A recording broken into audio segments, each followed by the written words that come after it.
Halo teman-teman.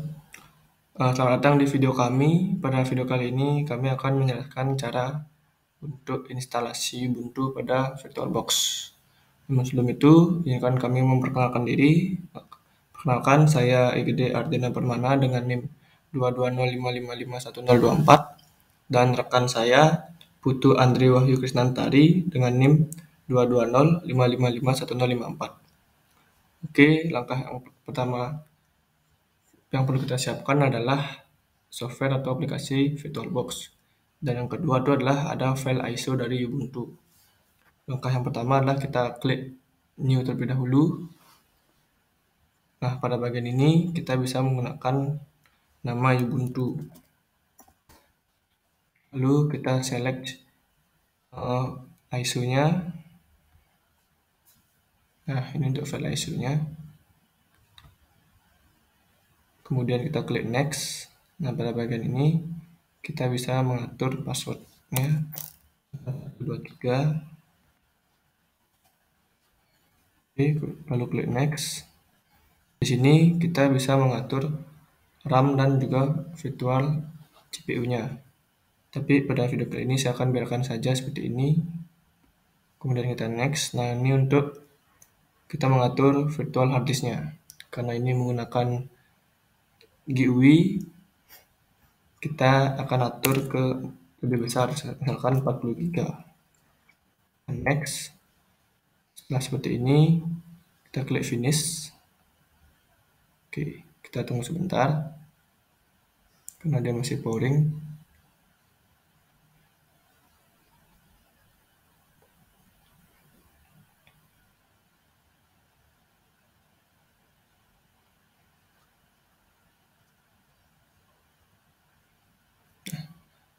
Jika muncul seperti ini, kita close saja terlebih dahulu. Kita matikan mesinnya dulu karena kita akan menyeting beberapa bagiannya dulu.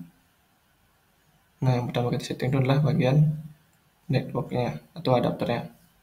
Di sini saya akan menggunakan dua buah adapter. Yang pertama adalah adapter satu itu NAT, dan yang kedua itu saya akan gunakan misalkan bridge adapter. Kemudian klik OK.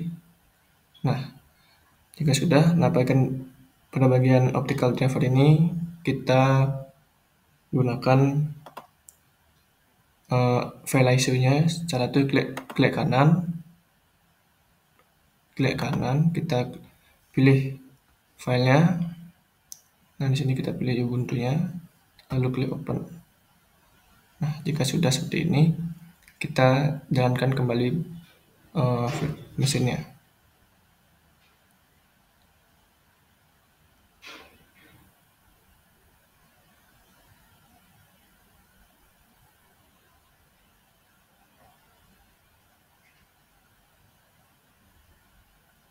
Kita tunggu terlebih dahulu. Sudah muncul bagian seperti ini. Ini saya besarkan. Nah, jika sudah muncul pada bagian seperti ini, selanjutnya kita memilih pada bagian ini, try or install Ubuntu. Kita klik enter saja, lalu kita tunggu kembali.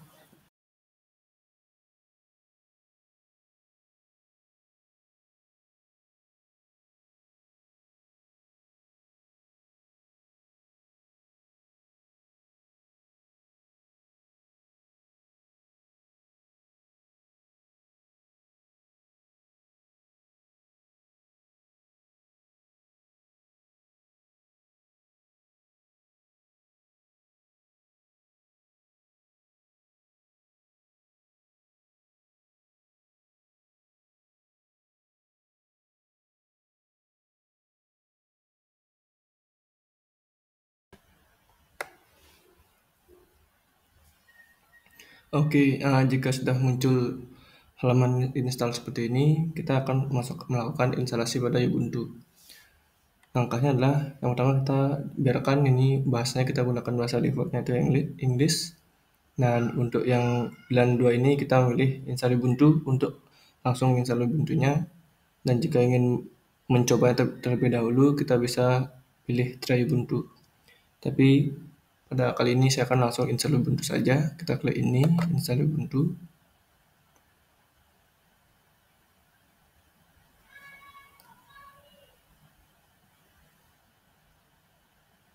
Oke, kita tunggu terlebih dahulu.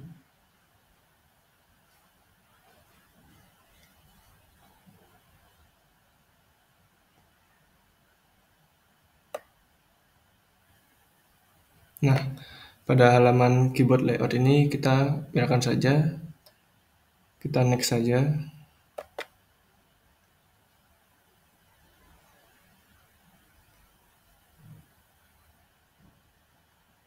Oke, pada bagian update and other software ini, yang pertama kita pilih normal installation supaya aplikasi-aplikasi default itu uh, langsung terinstall. Dan untuk other optionnya kita pilih yang install third party software for graphic and wifi hardware. Ini untuk menambahkan party software, dan ini di unchecklist saja karena ini akan melakukan update. Ini terjadi jika komputer yang kita gunakan itu terhubung ke internet. Jika ini di checklist maka akan memakan waktu yang lama. Jadi ini saya hilangkan saja checklistnya. Kemudian kita continue. Nah, di sini akan ada keterangan preparing Ubuntu driver. Kita tunggu terlebih dahulu.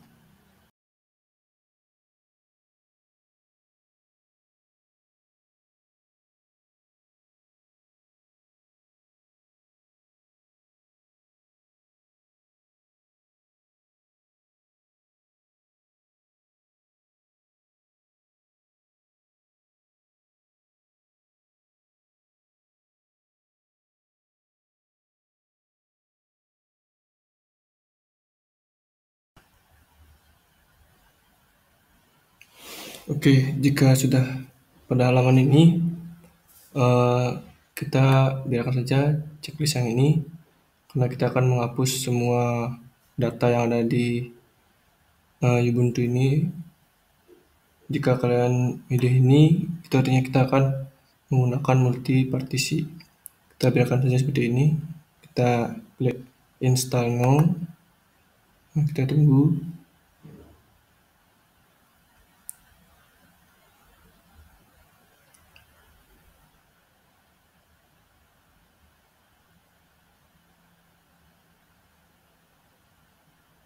Nah, jika muncul pop-up seperti ini, kita klik continue saja.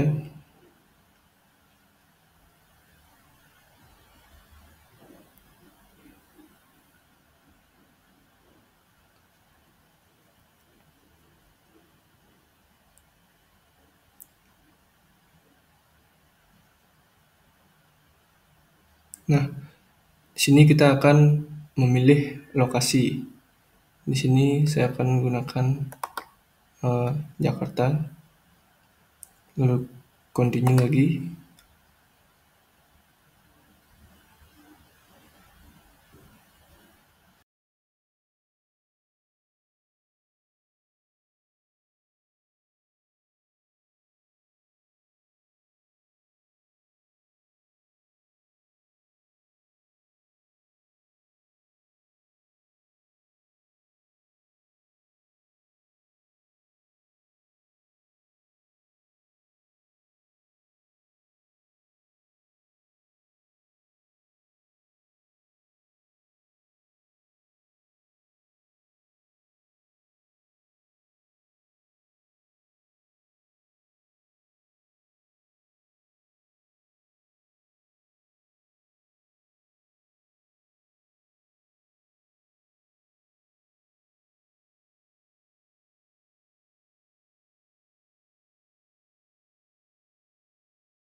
Nah, oke, jika proses instalasi sudah selesai, sekarang kita akan restart Linux Ubuntu-nya. Kita klik restart now, kemudian kita tunggu lagi.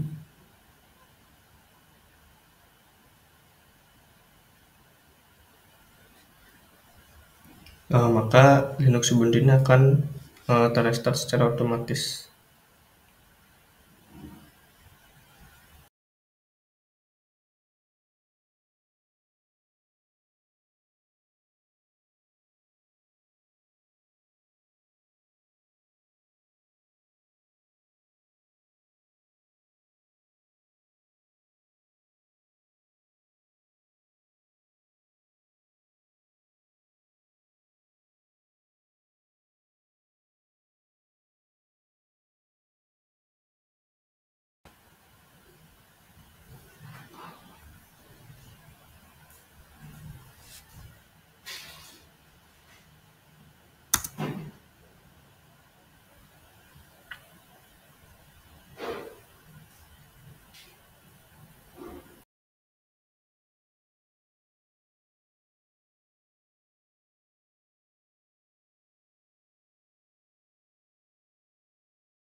Nah, jika sudah pada tampilan ini, silakan kita klik home ini, maka kita akan disuruh untuk memasukkan password yang sudah kita buat tadi. Nah, ini kita klik 123, ini password yang sudah kita buat sebelumnya. Oke, kita enter. Oke, tunggu dulu hasil loading.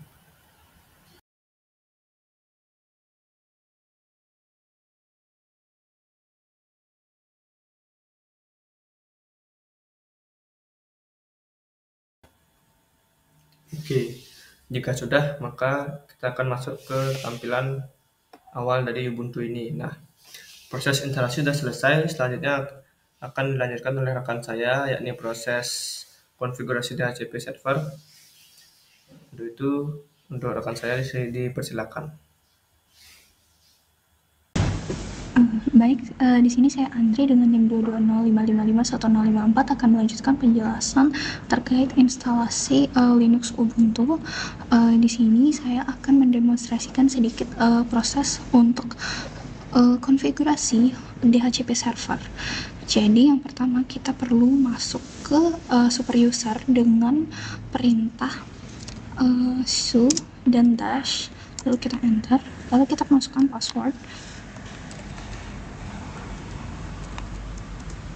Baik, sekarang kita sudah masuk sebagai super user. Yang pertama kita harus lakukan adalah melakukan network configuration terlebih dahulu. Kita bisa mengetikkan perintah sudo etc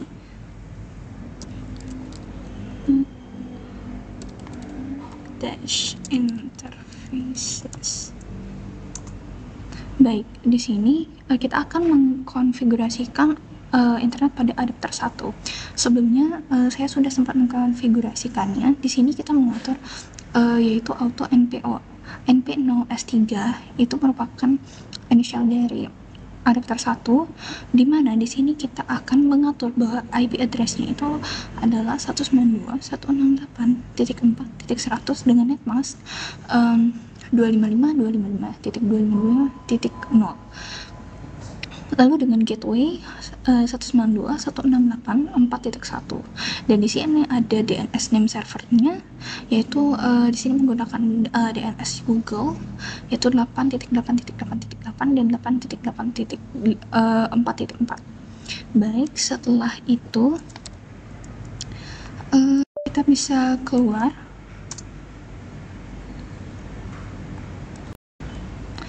Lalu di sini kita perlu restart dulu networknya dengan perintah sudo systemctl restart network manager. Baik, lalu setelahnya, karena network kita sudah konfigurasikan, kita akan melakukan update dulu. Kita bisa gunakan sudo apt update. Kita bisa tunggu saja terlebih dahulu.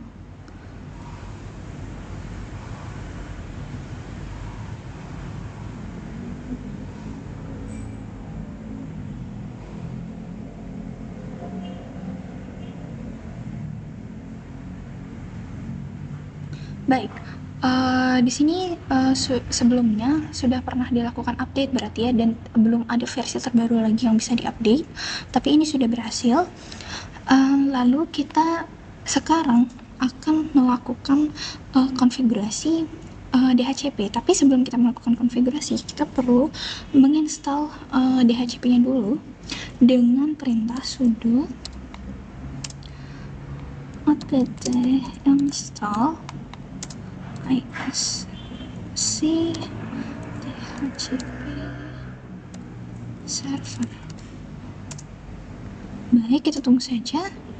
Oke, sama seperti sebelumnya, DHCP-nya ini sudah terinstall di sini, dan dia tidak ada hal yang di-upgrade lagi. Selanjutnya adalah poin terpenting dari pembahasan ini, yaitu konfigurasi DHCP-nya. Untuk melakukan konfigurasi pada DHCP, kita bisa menggunakan perintah sudo nano /etc/dhcp dhcpdaemon.com. Baik, di sini kita diberikan tampilan konfigurasi DHCP. Ada beberapa part yang bisa kita konfigurasi nantinya, yang bisa kita atur. Kita bisa turun ke bawah dulu.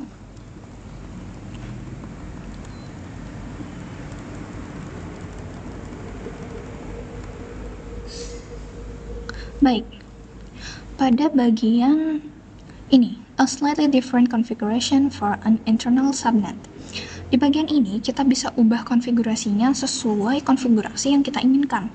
Kita bisa mengatur subnetnya, netmasknya, option domain name servernya, kita juga bisa mengatur option routersnya nanti. Tapi jangan lupa untuk menghapus tanda pagar ini yang merupakan komen. Jadi kita bisa hapus dulu masing-masing dari tanda pagar ini.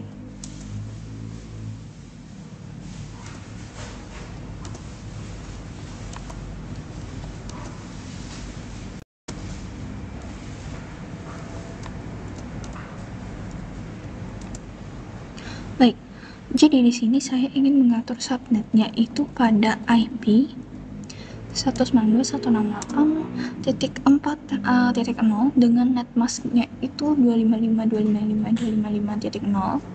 Lalu dengan range itu dari IP 4.100 sampai IP 4.200. Selanjutnya kita akan memberi konfigurasi option domain name servernya. Di sini Sebenarnya untuk IP-nya ini bebas ya, sesuai kebutuhan saja. Dan di sini untuk domain name-nya, mungkin di sini saya bisa contohkan domain name-nya nanti adalah AA, itu adalah inisial nama saya dan teman kelompok saya Adi, .mjs. Lalu untuk subnet masknya kita biarkan saja. Lalu kita di sini juga atur option routersnya, atur option broadcast address-nya, dan untuk default list time serta maximum list time-nya kita biarkan saja sesuai default, dan kita sudah selesai melakukan konfigurasinya. Lalu kita write out dengan kita bisa mengetikkan Ctrl O, lalu kita bisa exit. Oke. Karena DHCP-nya sudah dikonfigurasi, selain itu kita juga perlu mengatur interface dari DHCP server ini. Kita bisa atur dengan perintah sudo nano /etc default isg